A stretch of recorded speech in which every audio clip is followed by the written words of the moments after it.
on the suffocating hot night of July 4th, 1862, in Montgomery County, Alabama, while the American Civil War was tearing the nation in half and the Confederate South fought desperately for its survival against an increasingly powerful Union military machine.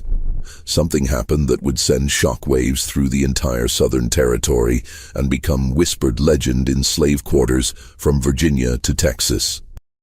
A 45-year-old enslaved man named Juan, born in the Kingdom of Congo and dragged to America 3 decades earlier in chains, calmly buried his master and his 4 adult sons alive in a massive grave he had dug with his own hands over several weeks of patient, methodical, carefully concealed preparation. 5 white men died suffocating under 6 feet of Alabama's distinctive red clay, their mouths filled with mud, their lungs desperately searching for air that would never come, their screams muffled by the earth that pressed against them from all sides with inexorable pressure. The smell of wet earth mixed with the distant sound of fireworks celebrating Independence Day.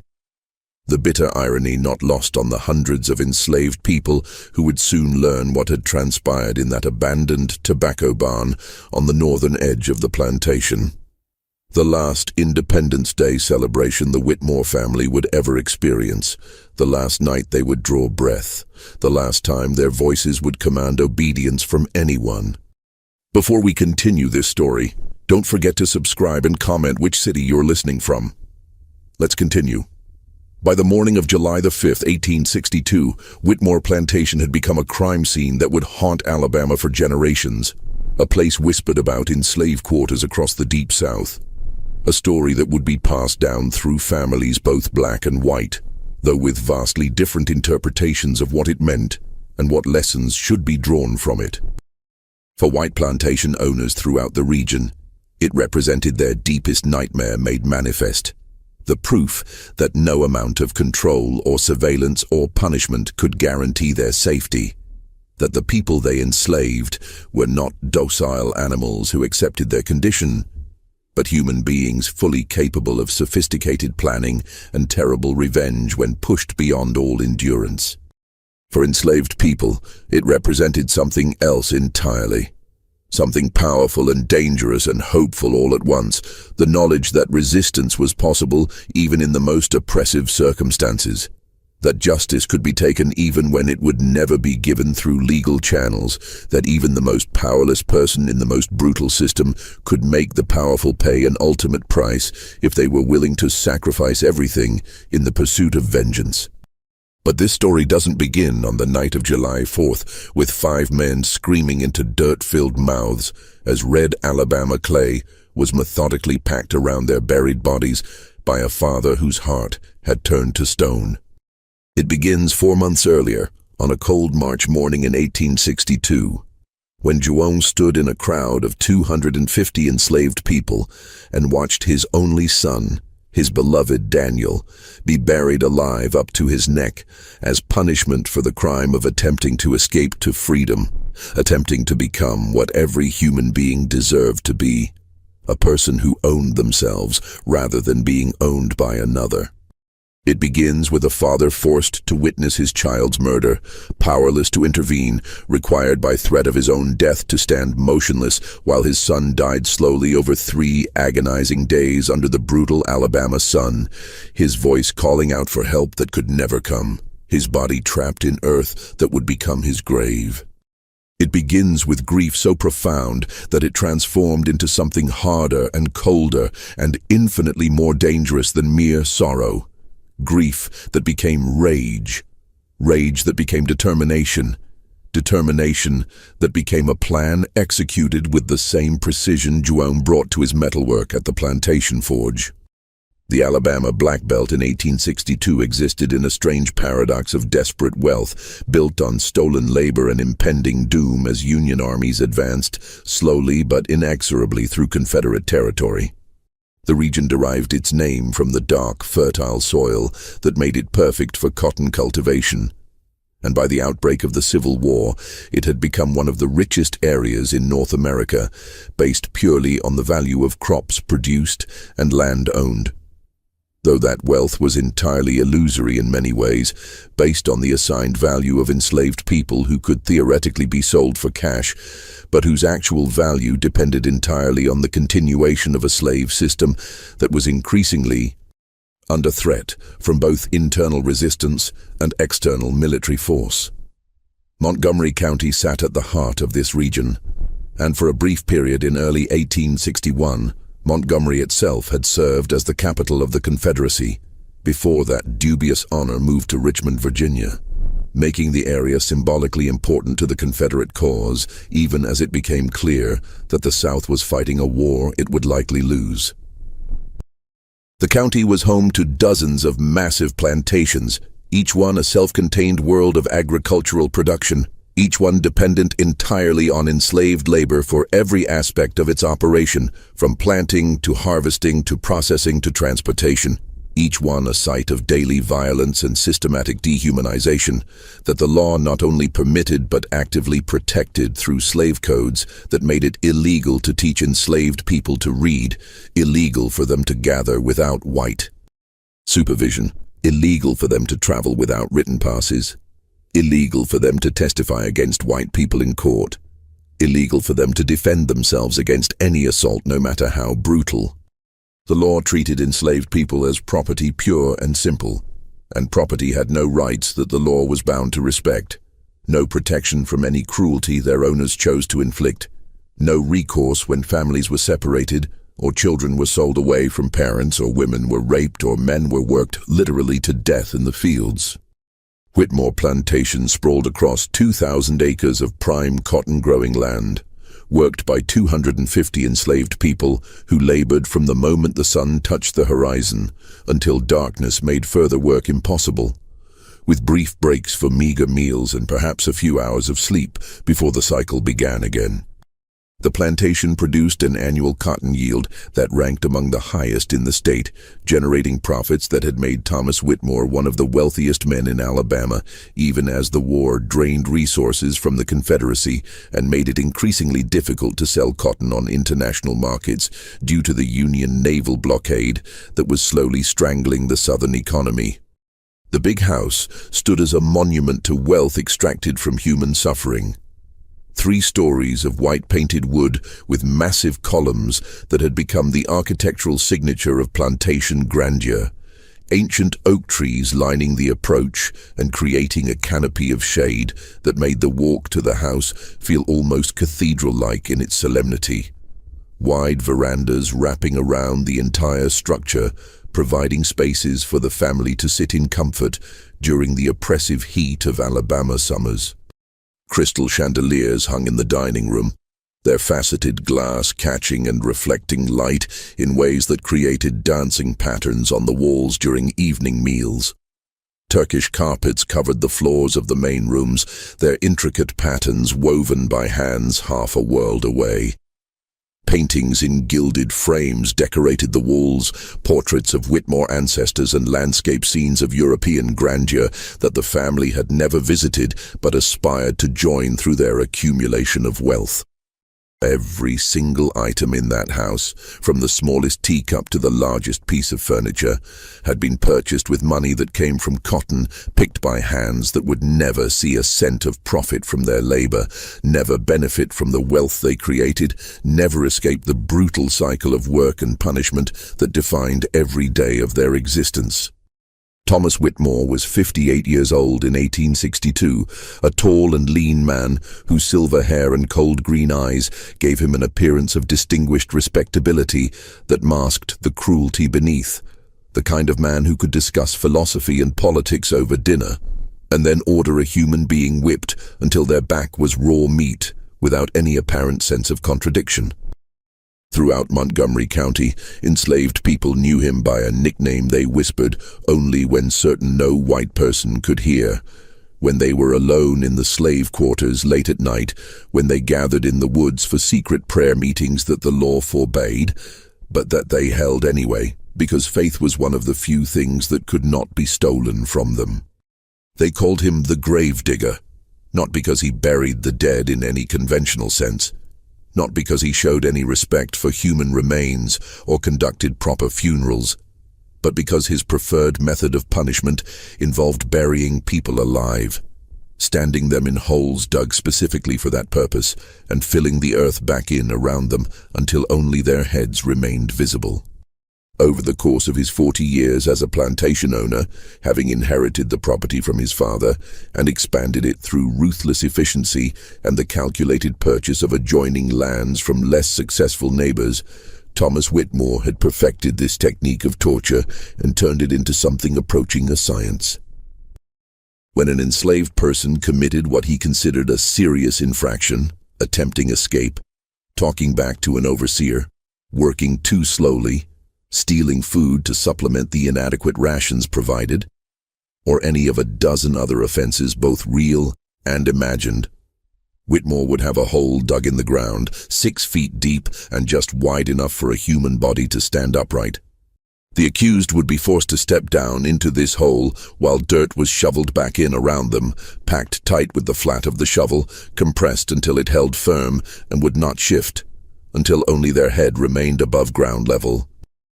Then they would be left there, sometimes for hours, sometimes for days, exposed to sun and rain and insects, unable to move anything below the neck, unable to shift position or find any comfort, slowly going mad from the claustrophobia and helplessness, and the knowledge that they could die at any moment if the master simply decided not to dig them back out.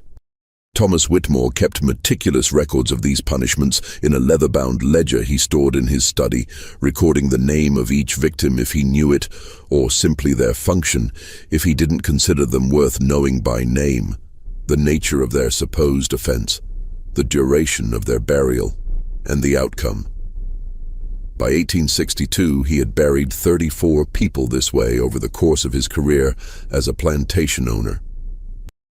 12 of them had died, their causes of death listed in his precise handwriting as heat stroke when the sun had literally cooked their brains during summer burials, dehydration when they had been left for multiple days without water, exposure when winter cold had killed them, or in some cases simply exhaustion and despair when their bodies had given up and their hearts had stopped beating from the sheer terror and trauma of the experience. Whitmore saw nothing wrong with this practice, considered it more humane than whipping because it left no permanent scars on valuable property, more effective than other punishments because the psychological impact ensured that those who survived never forgot the experience and never repeated whatever offense had earned them that fate.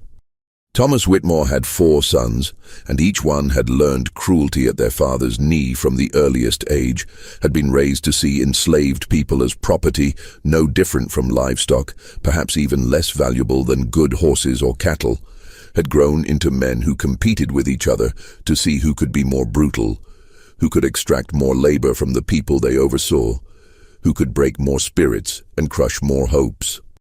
Benjamin, the eldest at 33, served as the head overseer and had developed an intricate quota system that required each field hand to pick 250 pounds of cotton per day during harvest season, a weight that required constant labor from dawn until well after dark, that left hands bleeding and backs screaming with pain. That was simply impossible for children or elderly workers or anyone weakened by illness or injury to achieve. Those who failed to meet this quota received 25 lashes at the whipping post that stood in the center of the work area, where everyone could watch. And Benjamin made no exceptions for pregnancy or age or illness or any other circumstance. He personally administered these punishments with obvious satisfaction, his strong arm never tiring even after whipping a dozen people in a single day, his face never showing anything but cold determination as he counted out each lash and made sure it landed with maximum force. Samuel, the second son at 30, oversaw the cotton ginning operation, where the harvested cotton was processed to separate the valuable fibers from the seeds. A dangerous process involving machinery with sharp teeth and powerful mechanisms that could easily catch clothing or flesh or hair and pull a person into the gears. Samuel had earned a reputation for accidents that seemed to happen with suspicious frequency. Enslaved people working the dangerous machinery would somehow get hands or arms caught in the gears, and Samuel would watch their agony with clinical interest, sometimes making notes in a journal he kept about pain tolerance and physical endurance, sometimes timing how long it took for someone to lose consciousness from the trauma before he finally stopped the machine and called for someone to extract them. 9 people had died in these accidents over 6 years, crushed or mangled or bled out before any help could arrive, and everyone knew they were not accidents at all, but deliberate acts of torture disguised as industrial mishaps. Robert, the third son at 27, managed the livestock and transportation operations, overseeing the horses and mules and oxen that provided power for the plantation, supervising the enslaved teamsters who drove the wagons that carried cotton to market and brought supplies back. Robert was a stocky and red-faced man whose violent temper could explode without warning or apparent cause, who would beat the enslaved teamsters with the same whips used on the mules, seeing no meaningful difference between human and animal workers. Both were property that existed to serve his needs and could be beaten when they failed to meet his expectations. His favorite punishment involved chaining people overnight in the stables, forcing them to sleep standing up among the horses and cattle. William, the youngest at 24, was blonde and handsome with an easy charm that made him more dangerous than his brothers in some ways, because people sometimes mistook his pleasant demeanor for kindness until they learned better through bitter experience. He managed the house slaves and showed particular interest in young women between the ages of 15 and 22, summoning them to his private quarters behind the big house where unspeakable things occurred. Rapes that were perfectly legal under a system that did not recognize enslaved women as having any right to refuse sexual contact with white men. Several young women had disappeared over the years after spending time in William's quarters, and when questioned, he would shrug and suggest they had run away, though bodies occasionally turned up in wells or shallow graves. Into this world of systematic brutality and absolute power, unchecked by any legal or moral restraint, João had been brought 3 decades earlier, though he had been born in a very different place under a very different name, in a world where he was free and valued and surrounded by family and community.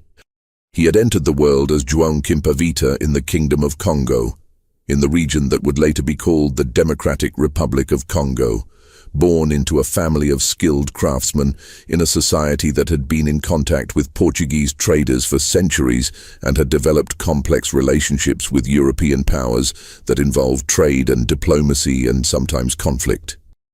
His original name meant strength of the ancestors, given to him by parents who hoped he would carry forward the traditions and skills and values of their lineage. For the first 14 years of his life, João had known freedom in its truest sense, had learned to hunt in the forests surrounding his village, had participated in ceremonies where drums spoke in the night, and people danced in ways that connected them to spirits and ancestors, had tasted palm wine at celebrations marking births and marriages and successful harvests, had felt red African earth beneath his feet, and believed that his future would unfold in the land of his birth, among people who knew his name and his family and his value as a human being. But in 1831, slavers came to his village, working with local collaborators who traded human beings for European goods like guns and alcohol and manufactured items, and João Kimpavita was captured along with dozens of others, torn away from everything he had ever known, baptized and renamed by Portuguese traders who had been operating in the region for generations and who saw the slave trade as a legitimate business enterprise, no different from trading in gold or ivory. The Middle Passage lasted 13 weeks of unimaginable horror, chained in darkness below deck with hundreds of other captives, breathing air thick with the stench of human waste and death and despair, listening to people scream and weep and pray to gods who seemed to have abandoned them entirely, watching people die from disease or dehydration or simple loss of will to continue living. João arrived in Charleston, South Carolina at age 14, speaking Portuguese and Kikongo, but no English, understanding that his entire world had been destroyed, but not yet comprehending the full scope of what his life would become. He was sold at auction to a rice plantation in the South Carolina Low Country. And there, an elderly enslaved man named Samuel, who had also been born in Africa decades earlier and still carried memories of freedom, took pity on the terrified boy who cried every night and tried to teach him how to survive in this new nightmare. Samuel had come from Senegal and still remembered his homeland, still spoke his native language when he could find someone who understood it, still practiced spiritual traditions that he had managed to preserve despite all attempts to strip him of his culture and identity. He passed on what knowledge he could about endurance and resistance, about which plants could heal and which could kill, about how to maintain dignity in a system designed to strip it away completely, about how to keep your humanity when the law declared you were not human at all, but simply property with a monetary value. Samuel whispered lessons that João never forgot, telling him that he was not property despite what the law claimed, that he was a son of Africa with a heritage and a history that predated slavery by thousands of years, that the ancestors would one day demand payment for these crimes, even if that payment came generations in the future. João proved to have natural ability with tools and metalwork, showing a talent that the plantation owner recognized as valuable, and by his late teens he had been apprenticed to the plantation blacksmith, learning to shoe horses and repair plows and forge the very chains that held his people in bondage. By his early 20s he could do any kind of metalwork required on a plantation, and this skill made him valuable property that could be sold for high prices when his owners needed cash or died, and their estates had to be liquidated. He was sold multiple times, moving from South Carolina to Georgia and finally to Alabama, purchased by Thomas Whitmore in 1848, specifically because the plantation needed a skilled blacksmith. For 14 years, João worked the forge at Whitmore Plantation, waking at 4 each morning to start the fires, working until darkness, producing horseshoes and tools and repaired equipment that kept the plantation running smoothly. He was reliable and skilled and never gave any cause for punishment, the model of what plantation owners wanted, quiet and obedient and competent, always saying yes master and no master with his eyes respectfully downcast. But João had built a life beyond the forge, had created meaning and love in the narrow margins that slavery permitted. In 1840, he had married Ruth, not legally, because enslaved people could not enter legal contracts, but in a ceremony performed by an elderly enslaved preacher and witnessed by the community that gave the union spiritual if not legal validity. Ruth was 25 and had been born in Alabama, never knew Africa except through stories passed down from older people, but she carried strength that had been passed down through generations. She worked as a seamstress in the big house and had somehow learned to read, taught secretly by a previous mistress who had died before this dangerous knowledge was discovered. Together, João and Ruth created a home in their one-room cabin with its dirt floor and gaps in the walls. And at night, they would hold each other and whisper about freedom, about the North, about a future that seemed impossible, but that they could not stop themselves from imagining. In 1842, their son was born after a difficult labor, and they named him Daniel after the biblical prophet who had survived the lion's den, hoping their child might also survive the predators that surrounded him. João held his newborn son and felt terror as much as joy, knowing that this precious life belonged not to him, but to Thomas Whitmore from the very first breath, that Daniel was property under law. But still João taught his son everything he knew, brought him to the forge when he was old enough, showed him how to work metal and use tools. By age 15, Daniel could assist with complex metalwork and showed the same aptitude João possessed. But Daniel had also inherited something else, a restlessness and hunger for freedom that João, worn down by decades of slavery, could no longer quite sustain. Daniel listened to whispered stories about the North and the Underground Railroad, and believed these stories with the fierce conviction of youth that has not yet learned the weight of impossibility. By March of 1862, with the Civil War raging and Union forces slowly advancing through Confederate territory, Daniel was 20 years old and increasingly convinced that freedom was coming, that if he could just reach Union lines, he could join the fight and be a man instead of property. Jerome begged him to be patient, to wait for the war to come to them rather than risk the almost certain death that came with attempting escape. But patience is difficult at 20, especially when you have been owned every day of your life and see a chance, however slim, to change that reality. On the morning of March 15, 1862, Daniel made his choice while his father was distracted with work at the forge, and the overseers were focused on getting the spring planting organized. He slipped away from his assigned tasks and headed north on back roads he had scouted during earlier trips, hoping to make it to Tennessee where Union forces were rumored to be operating.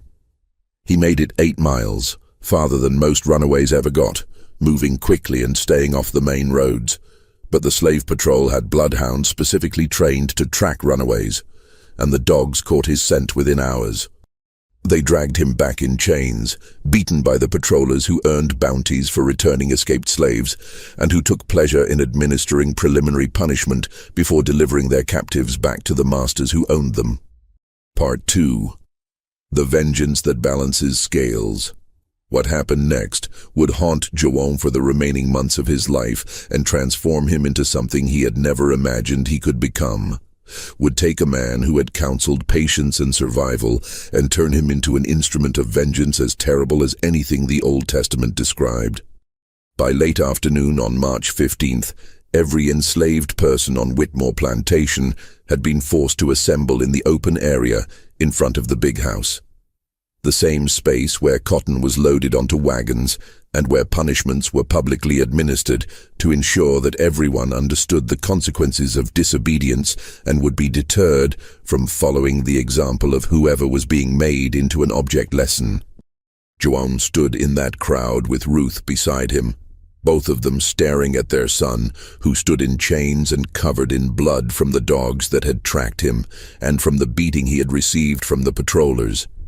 And they knew that something terrible was coming, but could not yet comprehend how terrible it would actually be. Thomas Whitmore stood on the veranda with his 4 sons arrayed around him like disciples of cruelty, and he announced in a voice loud enough to carry across the assembled crowd that an example must be made, that in wartime any attempt at escape was not merely theft of property, but treason against the Confederacy, that the punishment must be severe enough to ensure no one else would be tempted to follow Daniel's example. Robert Whitmore brought a shovel from the tool shed and began digging right there in front of everyone, creating a hole 6 feet long and 3 feet wide and 6 feet deep, the dimensions of a grave. It took 2 hours of steady work while the sun beat down mercilessly, and 250 people stood in forced silence watching, understanding what was being prepared, but hoping desperately that they were wrong. When the hole was finished, Daniel was stripped to the waist by overseers and forced at gunpoint to step down into it, to stand in his own grave, while Thomas Whitmore explained in calm, measured tones that he would remain there for 3 days, as punishment for his attempted escape. Then Robert began shoveling dirt back into the hole, packing it around Daniel's legs first and then his waist and then his chest, using the flat of the shovel to compress the earth tighter and tighter until Daniel could not move anything below his neck, until the packed clay held him as firmly as iron shackles, until only his head remained above the surface. Jerome tried to go to his son and was held back by other enslaved people who grabbed his arms and shoulders and physically restrained him, showing the only mercy they could offer, because running forward would mean Jerome's death as well. Daniel called out for his father and mother, begging for help that could not come, his voice breaking with terror. Thomas Whitmore announced that the boy would receive no food, no water, no shelter from sun or rain for 3 days, and if he survived, he would have learned his lesson. Then the crowd was dismissed back to work while Daniel remained there, just his head visible above the earth, unable to move, able only to suffer and wait. The first day was agony beyond description. The temperature reached 95 degrees by mid-afternoon, and Daniel's face turned red and then began to blister from sun exposure as the hours passed with no shade and no relief.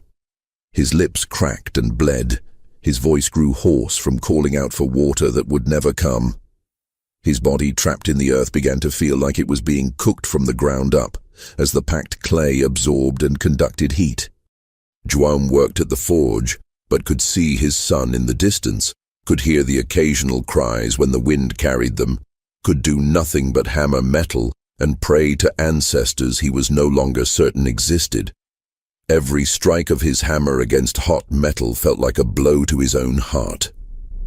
By nightfall, Daniel had fallen silent, his voice too damaged to continue crying out, and in the darkness his whimpers carried across the plantation. The second day the sun was merciless again, and Daniel's face swelled grotesquely from exposure, his eyes nearly disappearing into the puffy flesh, his breathing becoming labored and irregular as dehydration and heat stroke took their toll. Ruth moved through her work like a ghost, tears streaming down her face. João felt something inside himself begin to change, some fundamental part of his humanity cracking and reforming into something harder and colder and capable of things he had never before considered.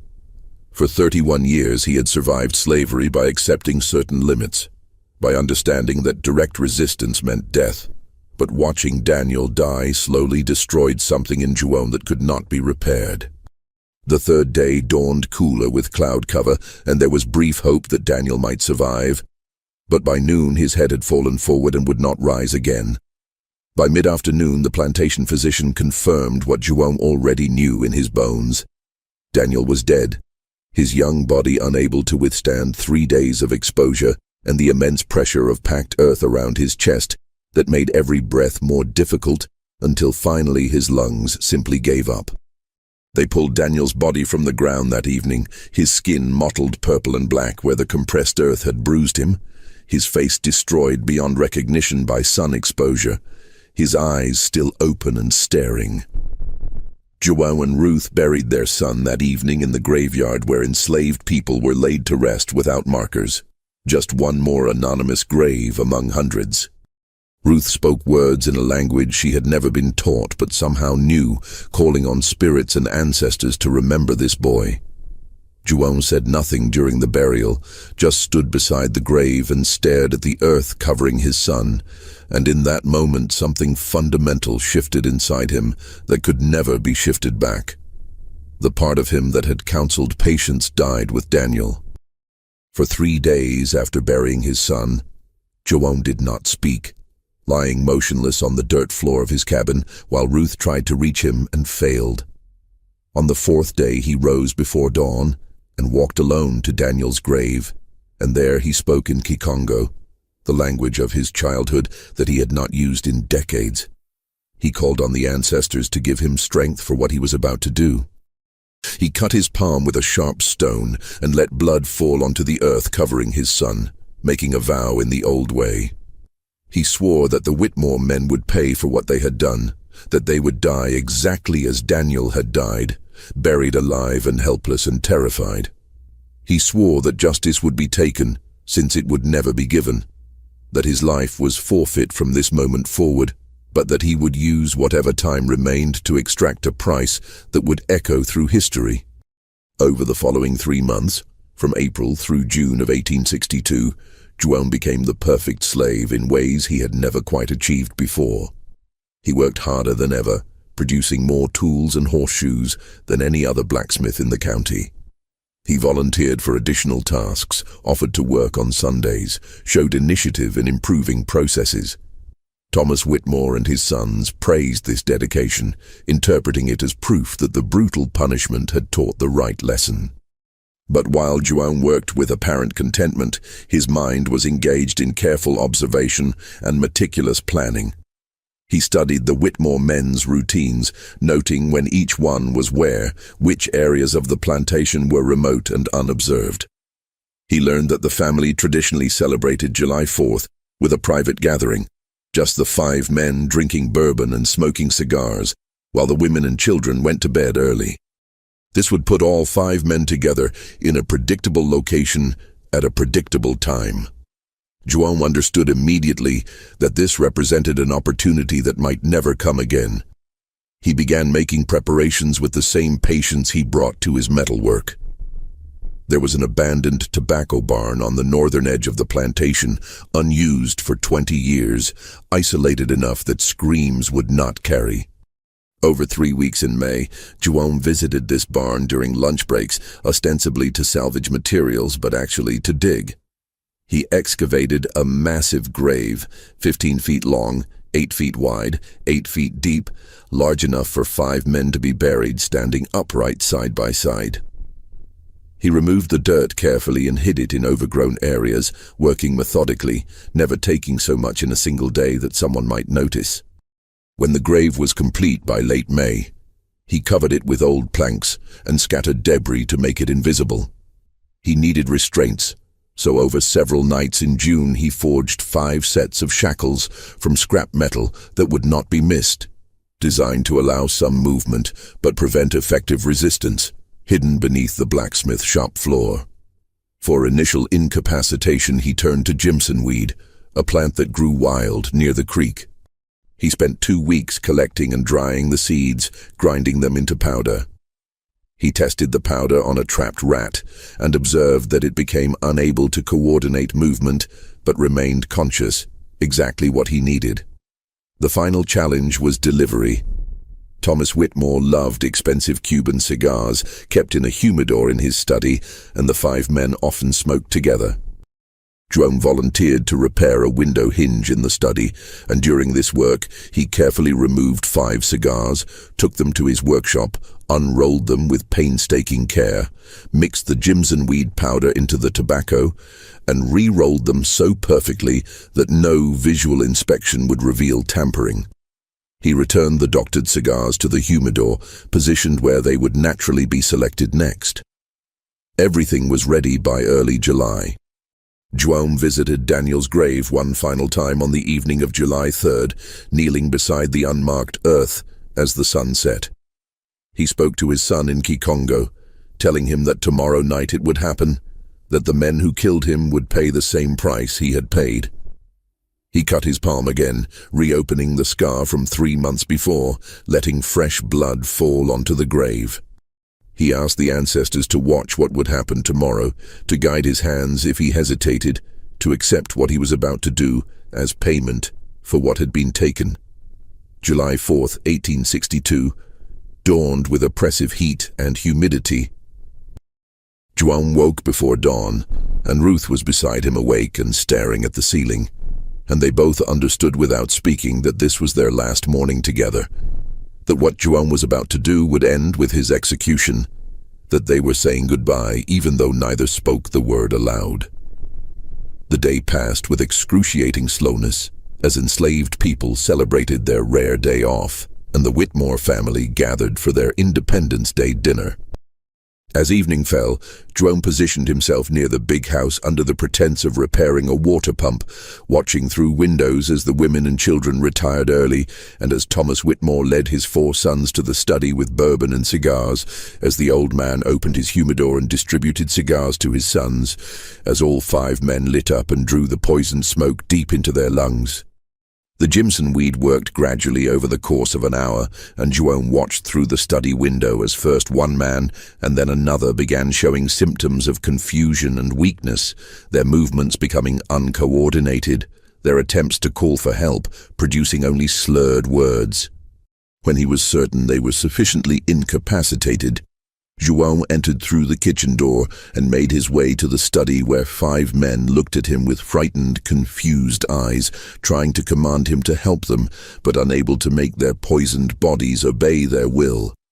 João had brought the shackles in a burlap sack, and he worked methodically, cuffing each man's wrists while they tried weakly to resist, but could not coordinate their movements well enough to stop him. When all 5 were restrained, João began the long process of transporting them one by one across a 1/4 mile of dark fields to the abandoned tobacco barn. He dragged Thomas Whitmore first, pulling him through the house and out into the night, the old man trying to scream but managing only weak groans that would not carry far. It took 30 minutes to drag Thomas to the tobacco barn, and João was sweating and breathing hard by the time he dropped the old man beside the concealed grave and returned for the others. One by one he brought them, dragging each helpless body across dark fields while they were conscious enough to understand what was happening, but too weak from the poison to fight or call for help effectively. By the time all 5 Whitmore men lay in the darkness of the abandoned tobacco barn, beside an open grave, they could not yet see clearly. It was 11:30 at night. Joan removed the planks covering the grave, and the men's eyes went wide with terror as they understood what they were looking at. He had brought rope and a pulley system he had rigged to a ceiling beam, and he used this to lift each man and lower him into the pit, positioning them standing upright in a row. Thomas Whitmore in the center, flanked by his 4 sons, all 5 of them vertical in the grave with their feet touching bottom and their heads still above ground level, but their bodies trapped below. He stood at the edge of the grave looking down at them and began speaking quietly, his voice calm and cold, and absolutely without mercy.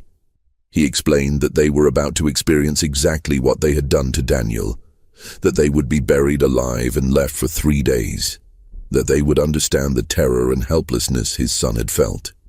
He reminded them of how Daniel had called out for water that never came, how his lips had cracked and bled in the sun, how he had died slowly over 72 hours, while his parents watched helplessly from a distance.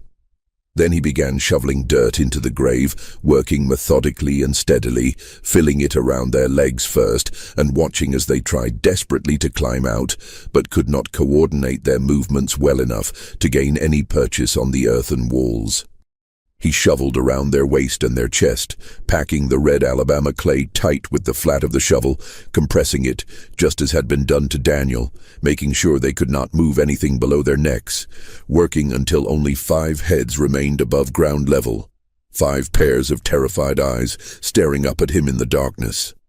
He placed burlap sacks loosely over each head, tied around their necks so they could still breathe, but the fabric would intensify the heat and make every breath more difficult. Then he walked away without looking back, leaving them buried in the abandoned tobacco barn, while in the distance fireworks exploded, celebrating a freedom they had denied to hundreds of people.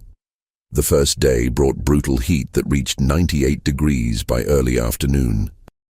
Joan visited the tobacco barn at noon to check on his work and to remove the burlap sacks briefly so the men could see him.